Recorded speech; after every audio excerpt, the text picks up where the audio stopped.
And Christopher come from Texas to visit me. Surprise visit. Kind of spur of the moment. And grandkids and that whole family. yeah, we put the big fat 28 by 10s on it. Gonna go make some nitrous hits. And I'm gonna sit in the passenger seat and watch the AFR wideband.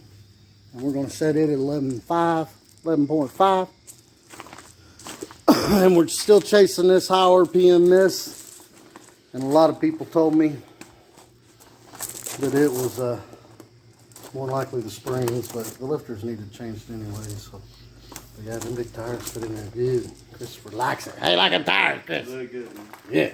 Really good. So we're gonna change some springs. We're gonna do the rope in the hole method. So we got this little Proform stud mount valve spring compressor. We got the retainers. I just hope, I don't know what the valve stem size on those are. I hope it's 11/32 because that's what we ordered. Yeah. I don't know if you can see that or not. And then here's a measuring tool. Make sure we got the right install height. That's what we got. And there's the valve springs. They're comp 914-16. Part number's down in there. Flip it over. There we go, 914-16. So, to turn the motor over easier, we took all the spark plugs out. That just makes things a lot easier. And now, what we're going to do is we're going to stick it at about 60 degrees. You know, both valves closed on number 1 over here. 60 degrees on the timing mark. And then we're going to stick a bunch of rope in there. Like that right there. Make sure you leave some out, because if you get it all in there, you're going to have to take the head off. Unless you get lucky and get some needle nose in there and pull it out. But anyway, we're going to put a bunch of string in there. We're going to turn the motor over until it pushes that string up against them valves real nice and tight. And then we're going to take the springs off. That's how we're going to do it. Hopefully it works. What do you think, Chris? I've never done it this way. Chris always used the air compressor, but my little air compressor over there just ain't going to cut that job, so we're going to have to do the string method. But honestly, Learn something new. Christopher has done this more than I have. Change springs. I usually get my heads. Lloyd Elliott did my heads, and he did the springs and everything for me. He set me all up perfect. So, but these Promax heads, they flow good and they can make big numbers, man. But the springs on them suck, especially if you want to twist over 6,500 RPM. Their springs they come with ain't good enough. So we're gonna put them things on there. But we're going to go ahead and get started on that. Alright, Chris is feeding the rope in there. So what we did was we turned the motor over, exhaust came up.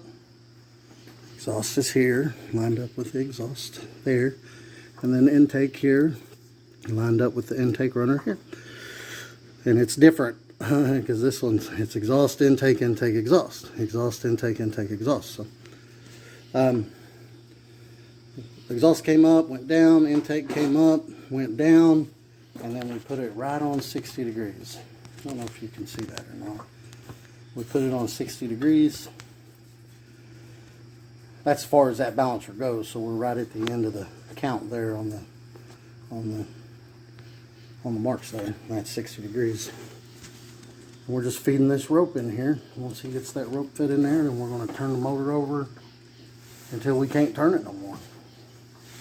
And all that rope should push up against the bottom of the valves and hold it there.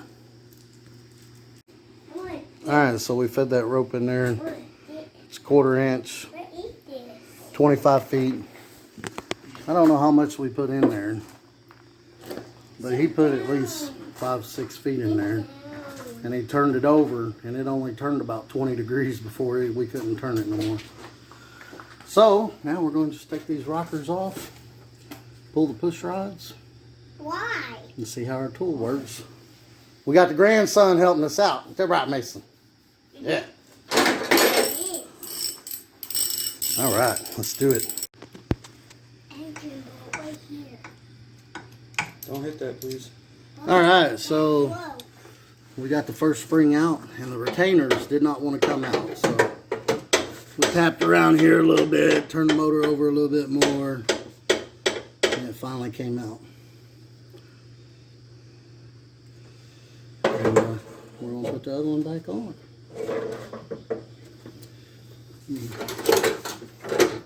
I don't think there's. Oh yeah, there's a shim on that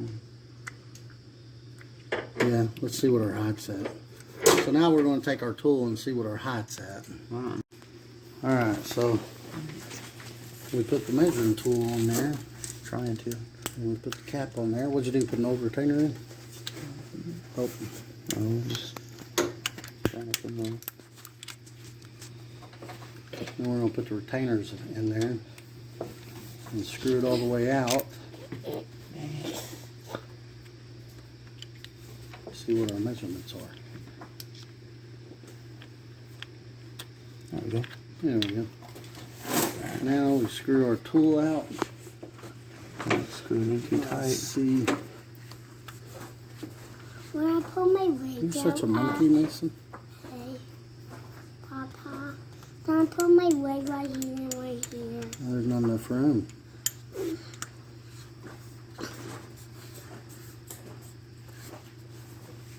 That was good. Is that flush on that? I think that's about it I right put there. right here. Let's see. See the numbers? Yeah, I can see it over here. Right there. Well, I want to hear numbers. Alright. What do you do, Daddy? Well, that time around we got our locks mixed up. They said it's 10 degree. This car had 7 degree. And from what I understand, the 7 degree is better. I was reading on Google that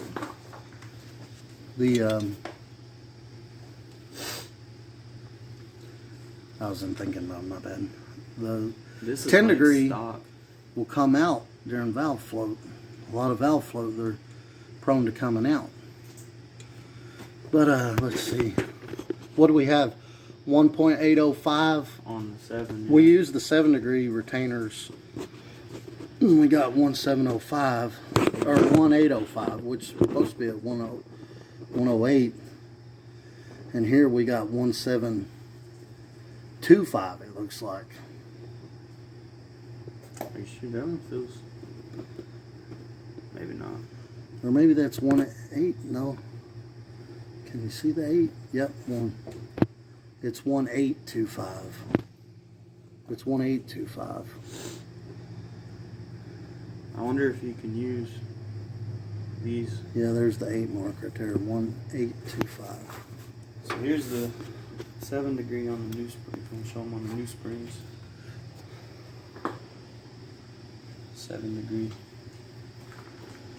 So the 7 degree, they fit the inner spring really well. Hold that camera, Chris. See, like this is Zoomed in a lot. this is the 10 degree, and it fits that top spring tight, and it fits the bottom spring tight too. And then this one, our 7 degree that come off of it, they fit.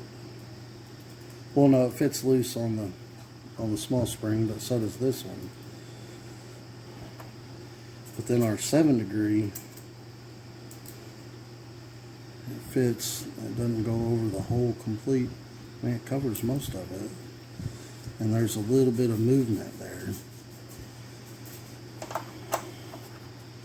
Versus this one, it covers the whole spring, and there's no movement hardly at all. There's some movement, but not much. I don't know if we should use the 7s or the 10s. I mean, honestly, I don't think we're going to have valve float now. So maybe the 10s would be better. But Well, then we're at compare- 1825, so we need a 2.5 shim. Here's a spring that came off. See how it feels on the spring that came off. See how it fits the old spring. So the old spring, it doesn't cover the whole spring, but it covers more of it than it covers this one. And there is a little bit of movement, but not a lot. There's a lot more movement here. That's a bigger spring. That's a bigger outer spring for sure. And then the inner, same thing. There's a lot of movement on the inner one. Versus this one. You see how it fits almost completely over it? This one, it doesn't fit completely over it. I mean, there ain't much there, but there's some. I think I'm gonna run the 7s. Look at there. Look, I can compress those with my finger. Yeah, I was feeling that earlier. These right here, I cannot even move. Yeah. They're ways That's better. terrible. You can feel the difference with your hands. I'm gonna use them 7s. You think you should use the 7s? Yeah. I don't know, guys. We're going to roll with 7s. If you guys think that's going to be a Yeah. problem. Somebody's gonna comment and tell us to redo these because we did it Yeah, wrong. and if it is, we'll just redo it. Just I do it don't again. know, but I'm thinking the 7s is the way to 7s are go. better, but it needs to be bigger for that spring, just a little bit. But I don't like the way the retainers sit on a 10. Yeah. It just looks bad. Plus, we need some shims for that one. Put that one. Would back. we need shims? Because it'd be too. Put the 7 back on there and see where we're at. I'll return the other ones.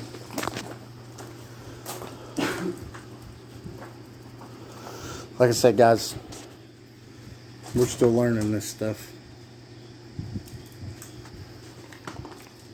I'm glad we're not using air. Hopefully one day we can put some foggers on these guys and these things, maybe running the 5s and race some of the small tire no preps. That's what we'd like to do one day, but hey, we're just learning this. I mean, I built a few motors back in my day. Nothing as extreme as these, but which I mean, these we could have went a lot more extreme, especially on his. His is just 11.1 compression.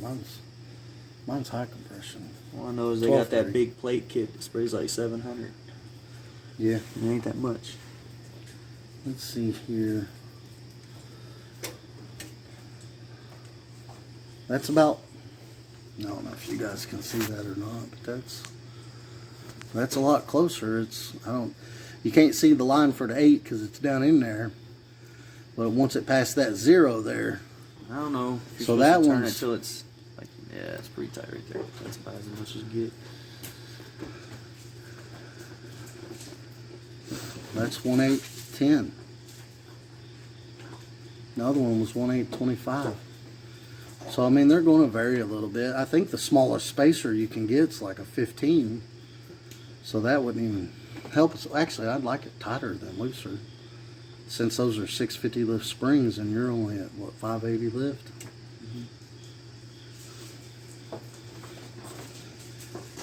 But I mean, I think it'd be good there. I'm gonna use the 7s. Yeah, 7s give us more seat pressure because they're closer to the 1.8. That's what I'm thinking anyway, guys. I mean, like I said, we don't know 100% what we're doing here. We're just trying to do our best, do our research, do it ourselves, learn as we go. But yeah.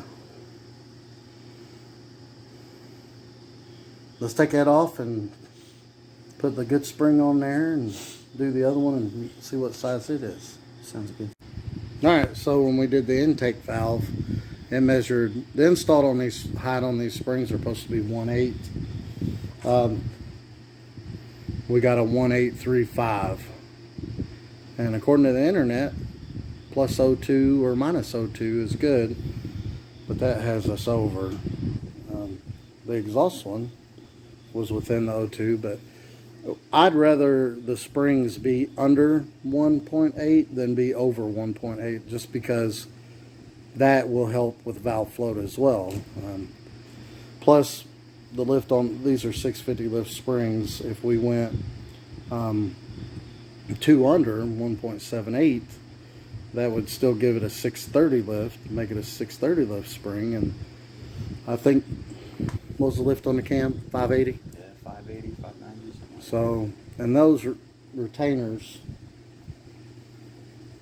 don't fit these springs that well. I measured them with a micrometer, and 144 is our 7-degree retainer, and the spring is a 151. Yeah. 151. So 0.06, 0.07 hundredths. So I don't know. We're going to get the right retainers, the 7-degree, because we want to use 7-degree. 10-degree are more likely to pop out, especially if you're having valve float. 7 degrees, they don't come out, son. They have a lot more angle to them. Yeah, I tell you what, when we try to take them out, they're not coming out easy either. We're having to hammer on the retainer a little bit, get it loosened up, and we're actually pushing down on the valve into that rope a little bit harder than I'd want to get them to pop loose. Hopefully it doesn't bend the valve doing that, but if it does, we'll take the heads off and do it all over again. Part of messing with cars, man. If it ain't one thing, it's the other. But anyway, we're going to get the right retainers, right locks for these springs that are 7-degree, because he wants 7-degree. We got the 10-degree, Exactly. and we're going to get the shims. We're just going to order a big shim kit, and we're going to, with all the different sizes in it, and we're going to put them all 179 to 18. Actually, I'd like to get them all right at 179, 178 even maybe. I think we should go 178, 179. I mean, it's as long as they're all the same. that'll definitely help with the spring pressure and valve float, but we'll definitely get them all the same. Let's go 179. Let's go 179. We'll go 179 on them. I mean, the shims only come in like 015, I think's the thinnest one. So we're gonna need a 2.5 on this first one. We're gonna need a 4.5 on this next one. Yeah. Already. Yep. Just 2 in, they're already that much off. And we're going to do the micrometer, but like I said, them 7-degree locks, man, we're having to. That tool actually works awesome, but when we're pushing these down, I mean, we've turned the motor over as far as we can up on that rope, pushing that rope up into the chamber, and still, when you try to push these down with that tool, them retainers got that thing locked so good that it's pushing that valve down into that rope pretty hard. I mean, we're turning the motor over so hard that the motor won't turn over no more with that wrench. But yet that tool's pushing that valve down in that rope. So, I don't know, maybe the rope's just hitting between the flat top piston and the flat part of the head, maybe. I don't know. But, it is taking some force to push down on those to get those 7-degree locks to pop off there. But that might be it. That rope might, you know, you got the flat part of the head and then you got the chamber. And then these are flat top pistons. And the rope might be hitting there, so there might be leeway up here, you know what I mean, in the chamber. And we're just pressing. That's what I think's happening. I think when we turn the motor over that rope, because you got that flat part of the head and then you got the chamber, I think that piston and the flat part of the head are compressing the rope together, and then up here in the chamber it's not that compressed, so that's why we're having. I think that's it, man. But I knew I should have ordered shims. Why I didn't order shims beyond me. But either way, Chris don't want the 10-degree, he wants the 7-degree. So here's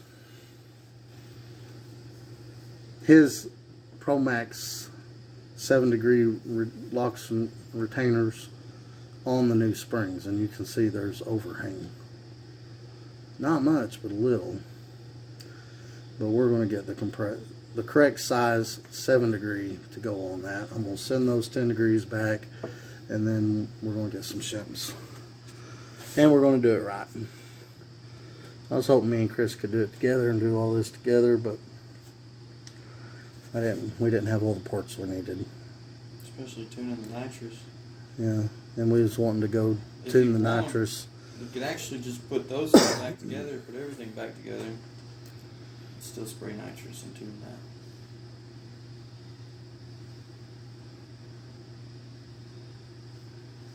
I don't know. Nah, I don't think we should. Just because that's going to be easy to do. It won't take us a second to get that AFR in there. Because I'll sit, when you get here, I'll sit in the passenger seat and you drive and you hit the nitrous. I'll look at the AFR. Thursday night. We'll pull over, change the nitrous jet. We'll go down 3 sizes or whatever, depending on how far off it is, or the fuel jet. And then we'll do it again. I only think it'll take 2 or 3 attempts to get that wideband to read 11.5. And once we get it to read 11.5 on the fuel jet, then we're good to go. So guys, the reason why this motor is dialed in on 93 octane, perfect. You put that VP 110 in there. That VP 110, it flows more than regular 93 octane does. Not only that, but it likes to run leaner than 93 octane does. So just switching from 93 with a 93 tune to that VP 110, the car runs so fat on motor. It runs a full AFR fat on motor, and we lose 1/10 in the quarter mile with the race gas. Now, if it was tuned for the race gas, we would probably pick up some on the race gas, maybe. But with it tuned for 93 and you put VP 110 in there, it's just not. It slows the car down. So those jets, this nitrous kit. That nitrous solenoid's only a .078, which is only the nitrous jet size for a 200 shot. So what they did is they put like a .136 jet in here, hoping that it'll flow more through that 078 hole, which I guess it will a little, but not really. So I only think this kit sprays 200. So with the 250 jet on the fuel side, I think it's too much. So we put the 200 fuel jet in there, and it's still too rich. So that tells me right there that this kit's only spraying 200. Now normally a 200 kit will spray more than 200, but this kit is definitely not spraying 250. So, and plus that VP 110, it flows more fuel, so it runs fatter than regular gasoline does, so that jet needs to go down even more to get our AFR on nitrous where we want it. So, and we wanted 11.5. The gauge was bottom out under 10 with the first jet we had in there. We went down 5, and it started reading what, 10.5? It was 10.0 to 10.4. Yeah, it was 10.0 to 10.4. So the gauge only goes to 10. So that tells you how rich it was. So we need to go down even more jet size, because I want it right around 11.5 is where I want it at. I think that's going to give us the best performance on nitrous. So we get that dialed in. And the car ran a 10.2. It's ran 10.2 a few times. And the other times it didn't run a 10.2 is because them 7-year-old 26x10 tires would spin. But I tell you what, these big old boys, these ain't gonna spin. M&H 28x10 and a half. 10 and a half, eh? Yeah. Yeah, and big old Non-W. tires. Non-W. So, even if we do put a really big nitrous kit on here and maybe be able to run with some of the no prep guys, possibly, who knows, you know, that'd still be a tire that we could use. It'd still be a small tire. But anyway, yeah, that's where we're at. So once we get the parts in that I mentioned earlier, it'll be me by myself then. So, and I'll make some more videos, and Chris will be back in October, and we're going to the Late September, October 1st time. we're going to the Car Wars race at Kentucky Dragway. They have index classes. They have heads up racing. So they still have that 10.0 index. It'd be both of us. Oh, in it's it. more than just 10.0 now, man. It's 8.0, 9.0, 10.0, 11.0. Yeah, but me and you could both be in a 10.0 class. I'm gonna run the together. 10.0 on nitrous, and I'm gonna run the 11.0 on motor. That's what I'm gonna run, both of them. But yeah, and they're adding some heads up classes for the slower cars. So maybe they'll have some more of those, and we'll, I mean, any class we can get in that we, I mean, it ain't, it's about racing and having fun. I mean, it ain't all about winning. Now, winning's nice, don't get me wrong, but you don't want to join a class and get your doors blowed off and get embarrassed. Now, I don't care to lose at all, you know, even if it's by, you know, a couple of cars, but I don't want to get half-tracked by some 4-second car, you know what I mean? But anyway. All I know is 10-2 with the AFR right, about 100 pounds off the front. Oh yeah, we're going to remove the front bumper support, and we're going to take that power steering off. And then no more valve float, because it would kind of misfire up top. Oh yeah, it hits 6,500, the car just falls flat on its face. So maybe, I mean, you can short shift it all day long, but in the top run, the top charge, it kind of hits up there. Yeah, this motor with that intake and everything, and then big 200 heads. Maybe we can gain 2/10, you know? Yeah, I think we can, because it was, Even with a kit that probably doesn't spray 250. and on the dyno, it was climbing RPM when it hit. I mean, it was climbing mile per hour. It was climbing horsepower, as it hit valve float. Yeah, and And at I the mean, time we thought it was the coil. It was going straight up, so it would have kept going. Yeah, we thought it was the coil. At the time. Then I thought it was the ground. Then I thought it was the lifters. You get there. So, I mean, we're throwing parts at it. But we're improving stuff as we do, because that's a way better coil. Those are way better lifters. And I've got everything grounded. You don't have to worry about a ground on this car. You can ground anything anywhere. It's grounded. Yeah. But yeah. Y'all be seeing Chris again in October. We're going to go to take the family to the lake tomorrow. Cookout tomorrow. So after looking up parts and everything like that, we're going to go ahead and stay with the 10-degree locks and retainers. And I ordered some shims. And these have the hardened seat in them, so the spring doesn't cut into the aluminum head. So you take the blue valve seal out, which those pull right off, these ones do, and then they push right back on. I've already took this one off and put it back on. We're just going to reuse those. I think they'll be fine. They're pretty much brand new anyway. And then you take that there in the red there, you take the valve seat out. And I checked that on our new springs. It fits perfect. So, and then you put the shims underneath that hardened seat, and then you put the seat back in and put the springs in. But yeah, we're going to put them all right around 1.79, 1.8. And I ordered a shim kit, and we've only checked the first two, but the front one was like 25 over, and the other one was 35 over, and you can be up and down 20. But like I said, we're going to try to go 1.79, 1.8. But I ordered shims. Once the shims get in, then I'm going to do these, and we'll finish up the video with that, or we'll make another video for that. And then, like we said in the video, Chris is coming back down for some races October, this October. So I think Kentucky Dragway moved that race to the weekend before, so unfortunately we're not going to be able to do the race we discussed, but we'll do a trophy race, test the nitrous, see if we can't get in the 9s on his car, and do some bracket racing.